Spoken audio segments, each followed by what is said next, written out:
Assalamualaikum warahmatullahi wabarakatuh. Waalaikumsalam warahmatullahi wabarakatuh. Yang terhormat Bapak Kepala Sekolah sekaligus mentor beliau Bapak Matmanto SPDI MPD. Yang kami hormati Bapak Ibu Guru SD Negeri Jomblo. Pertama-tama marilah kita panjatkan puji syukur kehadirat Tuhan Yang Maha Esa. Atas karunia-Nya kita dapat berkumpul pada pagi hari ini dengan keadaan sehat walafiat. Tak lupa sholawat dan salam kita haturkan kepada junjungan kita Nabi besar Nabi Muhammad SAW. Semoga kita mendapatkan syafaatnya di yaumul akhir nanti. Amin amin ya rabbal alamin. Saya selaku moderator akan membacakan susunan acara pada pagi hari ini.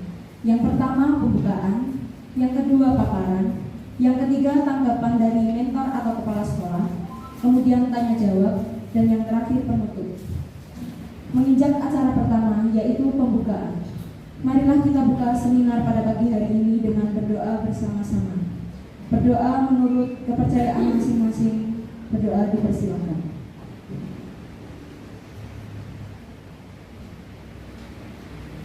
Berdoa selesai. Acara yang kedua yaitu pemaparan. Untuk saudari Sururiyah Wasiatunisa SPD, waktu dan tempat kami persilakan. Bismillahirrahmanirrahim. Assalamualaikum warahmatullahi wabarakatuh. Waalaikumsalam warahmatullahi wabarakatuh. Yang terhormat Bapak Kepala Sekolah SD Negeri Jomblo sekaligus mentor Bapak Matmanto SPD MPD. Yang kami hormati Bapak Ibu Guru SD Negeri Jomblo. Terima kasih atas waktunya. Saya akan memaparkan hasil laporan saya orientasi pengenalan nilai dan etika pada instansi pemerintah bagi P3K Dinas Pendidikan Kota Surakarta. Saya mengambil judul meningkatkan minat sejarah Islam dengan menggunakan metode gambar di SD Negeri Jomblo Surakarta. Profil saya, nama Sururiyah Wasiatunisa SPD, NIP 199/2016-2024-212-0116, golongan 9, jabatan ahli pertama Guru Pendidikan Agama Islam, unit kerja SD Negeri Jomblo. Pelaksanaan orientasi ini dilatar belakangi oleh Peraturan Lembaga Administrasi Negara Republik Indonesia Nomor 15 Tahun 2020 tentang pengembangan kompetensi pegawai pemerintah dengan perjanjian kerja. Pelatihan adalah bentuk pengembangan kompetensi dalam rangka memenuhi standar kompetensi jabatan Pasal 1 Angka 19. Sedangkan orientasi adalah program pengenalan dan penyediaan informasi kepada P3K yang baru diangkat Pasal 1 Angka 20. Maksud dan tujuan. Maksud orientasi ini pengenalan nilai dan etika pada instansi pemerintah bagi pegawai pemerintah dengan perjanjian kerja atau P3K tahun 2025 antara lain yaitu yang pertama, membekali peserta dengan pengetahuan, sikap, dan perilaku tentang nilai dan etika pada instansi pemerintah dalam mendukung pelaksanaan tugas jabatannya dan pencapaian visi misi organisasinya. Kemudian yang kedua, pengenalan tugas dan fungsi ASN. Adapun untuk tujuan pelaksanaan orientasi, yaitu yang pertama, peserta mampu memahami program orientasi dan mengenal nilai dan etika instansi pemerintah. Kemudian yang kedua, peserta mampu mengaktualisasikan nilai-nilai dasar ASN berakhlak. Waktu dan tempat pelaksanaan orientasi. Waktu pelaksanaan orientasi P3K dibagi menjadi dua angkatan. Angkatan yang pertama dilaksanakan pada tanggal 16 Mei sampai 20 Juni 2025 yang terdiri dari 392 peserta. Kemudian angkatan yang kedua yaitu dilaksanakan pada tanggal 16 Mei sampai dengan 26 Juni yang terdiri dari 391 peserta. Dan tempat pelaksanaan orientasi ada di unit kerja masing-masing.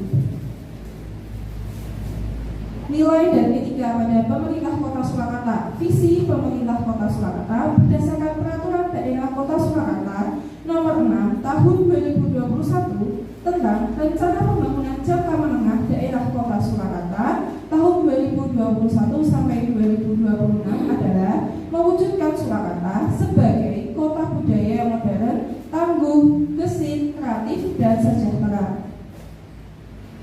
Misi daripada pemerintah Kota Surakarta yaitu meningkatkan kualitas kesehatan masyarakat yang tangguh, kemudian memperkuat pertumbuhan ekonomi yang adaptif dan berkelanjutan. Selanjutnya, mewujudkan tata ruang dan infrastruktur kota yang mendukung kemajuan kebudayaan dan pariwisata. Selanjutnya, meningkatkan kualitas dan daya saing pemuda dan masyarakat umum di bidang pendidikan, ekonomi, seni, budaya, dan olahraga. Selanjutnya, mengembangkan tata kelola pemerintah dan pelayanan publik yang gesit dan kolaboratif berlandaskan semangat gotong royong dan kebinekaan. Selanjutnya, mewujudkan kemakmuran dan kesejahteraan bersama warga kota yang berkeadilan dan inklusif. Dan yang terakhir yaitu mewujudkan daerah yang kondusif dan kerukunan antar umat beragama dalam tata kehidupan bermasyarakat yang saling menghormati. Susunan organisasi dan tata kerja terdiri dari yang pertama, sekretariat daerah dan sekretariat DPRD, kemudian inspektorat daerah, dinas daerah, badan daerah, dan kecamatan. Nilai dan etika organisasi perangkat daerah. Visi dari SD Negeri Joglo yaitu mewujudkan sekolah yang unggul, kompetitif, berkarakter, beriman, dan berwawasan lingkungan. Sedangkan misi dari SD Negeri Joglo yaitu melaksanakan ibadah dengan sungguh-sungguh sesuai agama yang dianutnya. Kemudian membiasakan hidup disiplin dalam kegiatan sekolah, melanjutkan pembelajaran yang bermutu, kreatif, dan inovatif. Kemudian melestarikan lingkungan hidup yang asli dan rindang, melaksanakan agama yang dianutnya.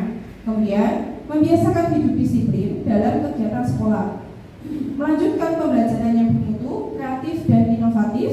Kemudian melestarikan lingkungan hidup yang asli dan rindang, melaksanakan pola hidup sehat di setiap sendi kehidupan. Dan yang terakhir yaitu menyiapkan tenaga pendidik yang profesional.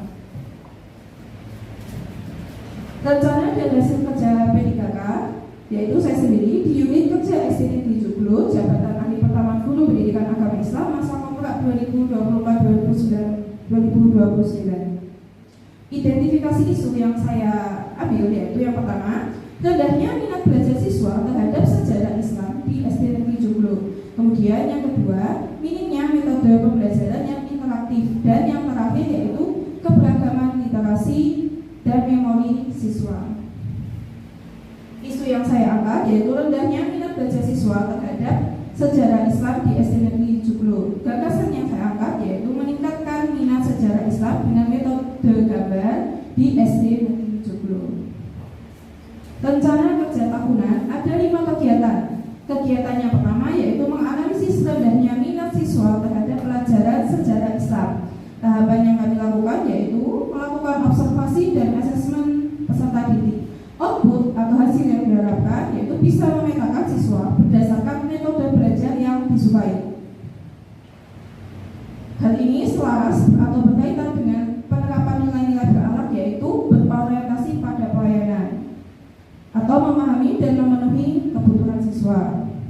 Kegiatan yang kedua yaitu menyusun program kegiatan yang dapat meningkatkan belajar sejarah Islam. Tahapan yang kami lakukan yang pertama melakukan diskusi dengan mentor, kemudian melakukan diskusi dengan rekan guru, dan yang terakhir menentukan program untuk meningkatkan minat siswa mempelajari sejarah. Output atau hasil yang kita harapkan yaitu peserta dapat belajar dengan optimal untuk mempelajari sejarah Islam. Kegiatan ini selaras dengan penerapan nilai-nilai berakhlak pada poin kolaboratif, yaitu kolaborasi dengan kepala sekolah dan rekan guru dalam menyusun program atau kegiatan peserta didik. Kegiatan yang ketiga yaitu menjelaskan tentang metode gambar dan manfaatnya kepada siswa. Tahapan yang kami lakukan yang pertama, guru menjelaskan metode gambar dan bercerita kepada siswa. Yang kedua, guru menjelaskan kepada siswa cara menggunakannya. Dan yang terakhir, siswa bercerita dengan membawa gambar secara bergantian. Output atau hasilnya yaitu siswa mengetahui cara menggunakan gambar sebagai media belajar. Hal ini sesuai dengan penerapan nilai-nilai berakhlak pada poin berorientasi pada pelayanan, yaitu memberikan informasi dan pengetahuan bermakna kepada siswa. Kegiatan yang keempat yaitu mendampingi siswa untuk membuat gambar. Tahapannya, siswa secara berkelompok menyiapkan alat dan bahan untuk membuat gambar. Kemudian, siswa memilih judul cerita yang disukai. Output atau hasil yang diharapkan yaitu siswa menjadi antusias untuk mempelajari sejarah Islam.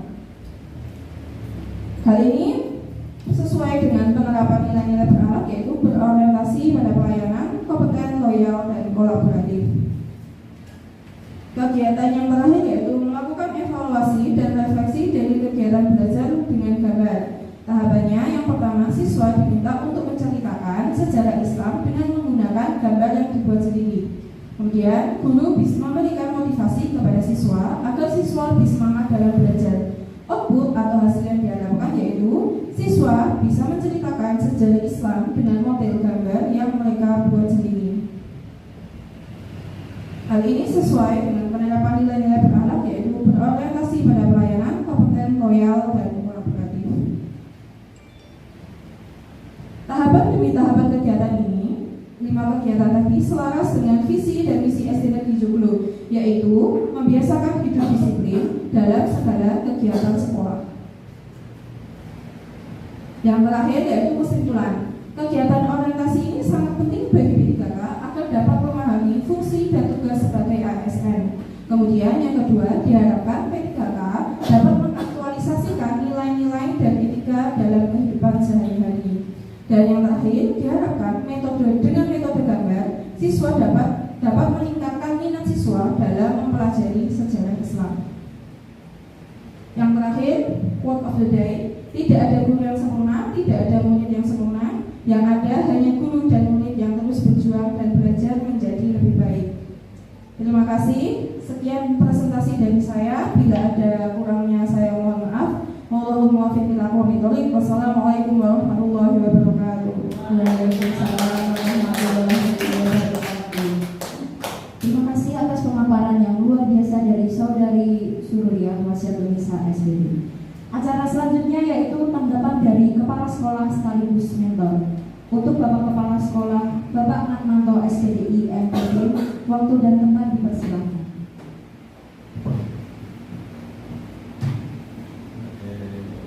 Terima kasih. Luar biasa. Beri plus sekali lagi tepuk tangan.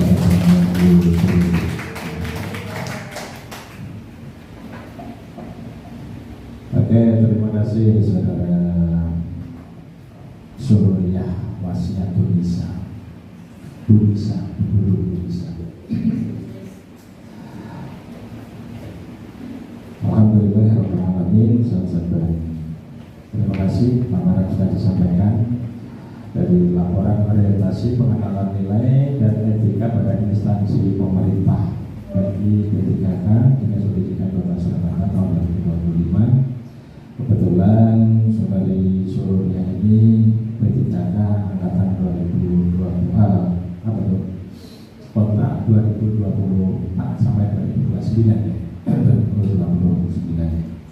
Harapannya ini adalah sekarang 2025. Jadi kalau nanti P3 itu memang layak dan memang profesionalitas kerjanya bagus, maka sekarang itu PGRI kementerian gitu senantiasa terus menggaungkan agar P3 ini nanti tidak berpilah dengan ASN maka ini adalah salah satu langkah untuk memastikan dari Dinas Pendidikan khususnya dari kementerian untuk mengambil dokumentasi real tentang kemampuan dan potensi dari P3K yang ada di Indonesia. Dan nanti para saudara dan teman-teman P3K betul-betul sesuai dengan harapan, tidak ada lagi kontrak-kontrakan kemarin antara jadi ASN atau PNS, kalau dulu PNS sampai sekarang ASN. Sehingga harapan kita dari apa yang dilakukan hari ini adalah merupakan langkah awal untuk menuju sebuah kepastian tentang meyakinkan P3K Indonesia itu memang layak untuk dijadikan satu rujukan sebagaimana ASN yang lain.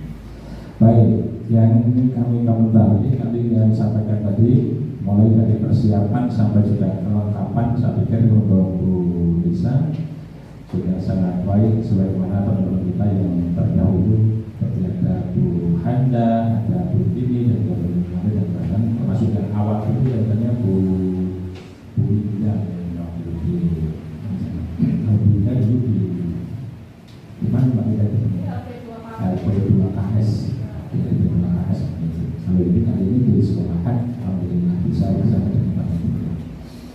secara keseluruhan mengucapkan apresiasi dan juga lengkap, tampaknya memang komplit sekali, dan ini betul-betul tidak menafikan inilah guru SD Negeri Joglo. Semua sesuatu biasanya memang berjalan sesuai dengan budaya yang ada di lingkungan. Jadi terkadang kita akan dipaksa. Kalau kita itu semula baik tapi berada pada lingkungan yang kurang baik, maka kita akan dipaksa untuk diri kita akan menyesuaikan diri untuk menjadi yang seperti lingkungan yang ada. Sebaliknya yang ada di Negeri Joglo, karena memang kita telah punya jaring yang sungguh tinggi dan anak-anak kita memang punya kualitas yang pendidikan yang enak, sehingga mau nggak mau Bapak Ibu guru kita memang betul-betul dipaksa dengan suasana dan akhirnya menjadikan sebuah pembiasaan dan ini menjadikan sebuah kebutuhan, sehingga teman-teman P3 yang hadir di Negeri Joglo mau tidak mau akhirnya dipaksa untuk mengikuti pola dan budaya yang ada di Negeri Joglo yang sudah baik, sehingga alhamdulillah seperti Bu Sulurnya dan teman-teman yang lain ketika mengikuti pola yang ada di kita, dan insya Allah adalah nilai-nilai yang terbaik. Jadi secara keseluruhan saya katakan ini baik dan terima kasih dan terus apresiasi. Satu pertanyaan, kali ini mengambil judulnya adalah judul laporannya adalah meningkatkan minat belajar sejarah Islam dengan metode gambar di SD Negeri Joglo Surakarta. Betul, di era sekarang ini tentang tarikh, kalau bahasa pendidikannya namanya tarikh, kalau bahasa agamanya namanya Sirah Nabawi. Sirah Nabawi ataupun tarikh itu memang tidak bisa dipraktekkan secara teori, berbahasa, ceramah umum dan seterusnya. Karena orang yang menggunakan pendidikan secara ceramah, ada kalimatnya, sesuatu yang didengar itu mudah dilupakan, sesuatu yang dilihat itu sulit dilupakan, sesuatu yang dikerjakan tidak mungkin terlupakan. Nah, sehingga memadukan antara metodologi pembelajaran ini baik. Jadi kalau kita mengajar tidak cukup dengan ceramah, karena begitu ceramah selesai ya sudah hilang. Karena ceramah itu ternyata dalam penelitian kekuatannya hanya 20%. Kalau kita melihat gambar itu sekitar 60%. Kalau kita melaksanakan praktek itu ada sekitar 80-95%. Sehingga kali ini mengambil judul tentang visualisasi, yaitu melewat gambar. Kan ada dua, yaitu audio video atau audio visual. Yang kali ini ditampilkan adalah menggunakan metode audio visual di dalam menerapkan atau menyampaikan materi tentang tarikh atau sejarah Islam. Sekarang ini di anak-anak di dalam MAPSI maupun MAPKRIS itu ada di sana yang namanya apa itu tulisan di dalam MAPSI itu adalah cerita Islami, betul. Maka cerita Islami di sana disuruh menampilkan barang 3 dimensi, barang-barang 3 dimensi. Karena tidak boleh menggunakan video karena itu harus bercerita. Nah, itu lebih mendukung. Nah, pertanyaan saya untuk menguatkan materi pendidikan kali ini yang sudah baik ini, yang penjelasan akan adalah dengan menggunakan yang audio visual. Sementara saat sekarang itu kan penguatan tentang percepatan digitalisasi, semuanya tetap digitalisasi. Medsos kita saat sekarang gitu, anak-anak yang bekerja sudah begitu. Baik, iya, memang adalah masuk bagian yang sulit dilupakan. Tapi kenapa penjelasan tidak menampilkan dengan menggunakan yang metode yang kedua, yaitu dengan audio video? Padahal anak-anak kalau mendengarkan video itu kan juga melihat gambar, iya, telinganya manfaat, iya, sekaligus juga mereka langsung tahu. Karena sejarah-sejarah Islam banyak sekali yang sekarang divideokan, baik itu dengan cerita anak maupun dengan cerita dewasa itu ada. Nah, itu barangkali yang menjadi pertanyaan saya untuk bisa dijelaskan agar kita semuanya bisa mengetahui kenapa yang diambil itu audio visual, tidak menggunakan audio video. Padahal menurut dari saya khususnya, saya lebih cenderung pilih nonton video dibanding nonton gambar. Saya begitu. Kenapa penjelasan pilih gambarnya? Terima kasih. Oke, yang selanjutnya itu untuk bisa dijelaskan lebih dulu, yang lainnya saya pikir cukup baik. Terima kasih. Saya izin menjawab. Ketika kita menghadapi anak secara langsung, untuk menampilkan video itu juga bagus dan meningkatkan daya ingat anak. Tapi ada beberapa kekurangan, yaitu ketika kita memperlihatkan video tentang sejarah itu kebanyakan mengantuk, Bapak. Ya, jadi anak-anak itu juga antusias pada awalnya, tapi ketika ditontonkan video yang ceritanya agak panjang kan, kayak seperti di kelas 5 itu kan sudah masa khalifah, sudah tentang hijrahnya Nabi Muhammad. Nah, hijrahnya Nabi Muhammad itu kan tidak hanya satu cerita, tapi ada beberapa cerita. Nah, kebanyakan anak-anak itu merasa bosan dan mengantuk. Kemudian saya itu mencari solusi lain, yaitu dengan gambar. Betul yang dikatakan Bapak tadi, ketika kita berceramah cerita, itu anak-anak itu sudah tidak antusias, dan yang pertama mengantuk, kedua daya ingat anak itu kan juga berbeda-beda. Apalagi nama tokoh-tokoh zaman dahulu dengan zaman sekarang itu sangat berbeda gitu. Dan juga culture-nya di sana dan di sini juga berbeda. Culture sejarah Islam di daerah timur dan di sini itu juga berbeda. Sehingga ketika berceramah itu sudah sangat kurang untuk diberikan kepada siswa di dalam materi sejarah. Nah, kemudian ketika menggunakan video, jika itu cerita pendek atau hanya kisah-kisah Nabi yang familiar kita dengar, itu anak-anak masih bisa antusias, masih bisa kondusif, dan daya ingatnya juga masih memungkinkan. Tapi ketika cerita itu cerita panjang, itu membosankan bagi anak. Ya, saya sudah pernah mencoba beberapa kali, tapi tetap aja ada yang entah gaduh, entah ngantuk, nah begitu. Kemudian ketika saya ambil metode gambar, itu tidak hanya gambar yang dilakukan yang ditempel ke poster, tapi juga gambar yang diberi tongkat. Nah, itu ada contohnya gambar yang diberi tongkat. Jadi si anak itu juga berusaha membentuk gambarnya itu, mencari gambar, potongan gambar cerita. Jadi gambarnya itu tuh inti-inti pada ceritanya. Nah, anak ketika sudah mengingat urutan gambarnya mana, mereka bisa menceritakan gambar itu, menjabarkan dari gambar itu secara berurutan atau secara utuh. Nah, mungkin begitu Bapak kurang lebihnya. Terima kasih. Oke, terima kasih. Itu berarti ada cerita bergambar. Ya baik, saya bisa menerima. Jadi ternyata argumentasinya adalah seperti itu. Dengan begitu, ini berarti sudah dengan masuk kepada yang ketiga, yaitu apabila sesuatu itu dikerjakan, maka anak tak mungkin akan bisa melupakan. Ini baik, itu sangat kuat kalau sudah diterapkan. Anak sudah mempunyai kalimat sendiri, menyiapkan sendiri, terus menata, dan di sana ada gambar acak, terus akan bisa menceritakan semuanya. Itu pasti akan berhasil. Ya baik, karena di sana sudah dimuatkan yaitu beberapa nilai-nilai dari nilai 1 sampai pada nilai 5. Di sini saya juga ada beberapa gambar anak yang sedang itu mau motong atau apa lagi namanya, kalau motong gambar itu mengurutkan gambar dari satu motong sendiri terus ditata acak gitu. Oke, baik, terima kasih. Jadi dengan demikian apa yang ada di dua tadi adalah di tengah, sementara yang pendidikan masyarakat ini insya Allah sudah masuk kepada yang tahap yang tertinggi, yaitu anak bisa sampai kepada menceritakan kembali dengan gambar yang mereka tampilkan. Mudah-mudahan bisa betul-betul dilaksanakan. Nanti di kelas coba terus dipraktekkan yang seperti ini, karena kali ini sudah betul-betul dipraktekkan dan nanti akan dijadikan pembiasaan di sekolah kita dengan gambar-gambar seperti saat ini. Oke, terima kasih dari saya, cukup keren sekali. Tepuk tangan. Terima kasih Bapak atas tanggapan yang sangat membangun. Kemudian acara selanjutnya yaitu sesi tanya jawab. Monggo untuk Bapak Ibu yang ingin bertanya, waktu dan tempat kami persilakan.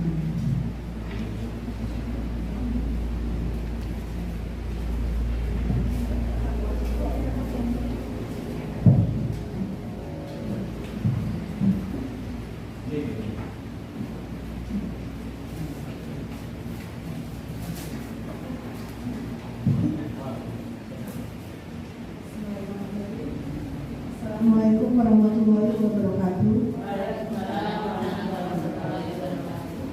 Terima kasih atas pemaparannya dari Ibu Lisa, sangat luar biasa. Yang ingin saya tanyakan tentang metode yang dipilih Bu Lisa tadi ini. Menurut pendidikan, apa kelebihan dan kekurangan metode gambar dalam pelajaran agama Islam? Itu saja, terima kasih.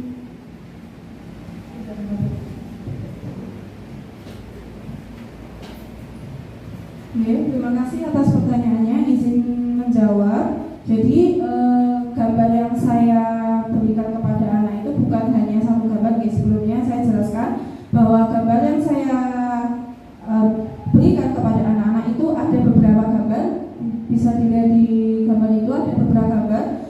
kemudian kami berikan tongkat jadi anak itu lebih antusias dan lebih senang. Nah, kelebihan daripada metode yang saya ambil ini yang pertama lebih meningkatkan daya ingat siswa, dikarenakan siswa langsung terjun untuk membentuk gambar, mengurutkan gambar sehingga daya ingat siswa lebih kuat ketika saya memberikan metode dengan gambar.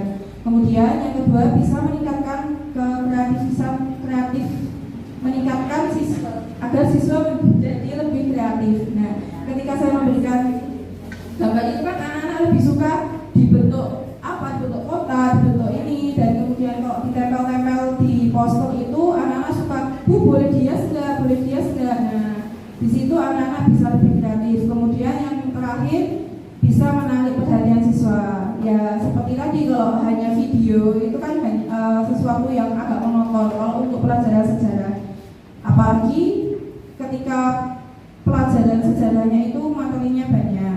Nah, jadi saya mencari yang agar tidak monoton itu ya dengan menggunakan gambar ini. Adapun kekurangannya, nah ini kekurangannya itu yang jelas membutuhkan alat dan bahan. Kemudian kekurangan waktu, biasanya waktunya itu agak mepet gitu. Jadi ketika membuat gambar itu kan harus memotong, mengurutkan, menempelkan, menghias sampai pada dengan cerita.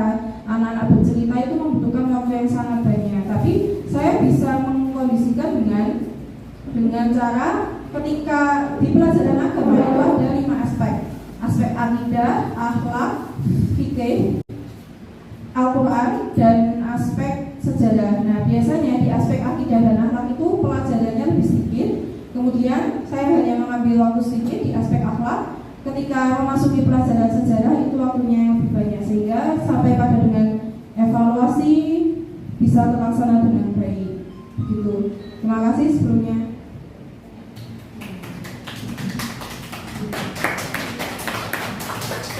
Alhamdulillah, kegiatan seminar pada pagi hari ini telah berjalan dengan lancar. Semoga mendapatkan hasil yang terbaik. Amin.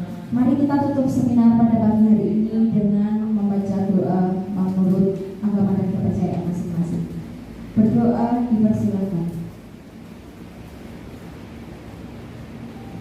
Berdoa selesai.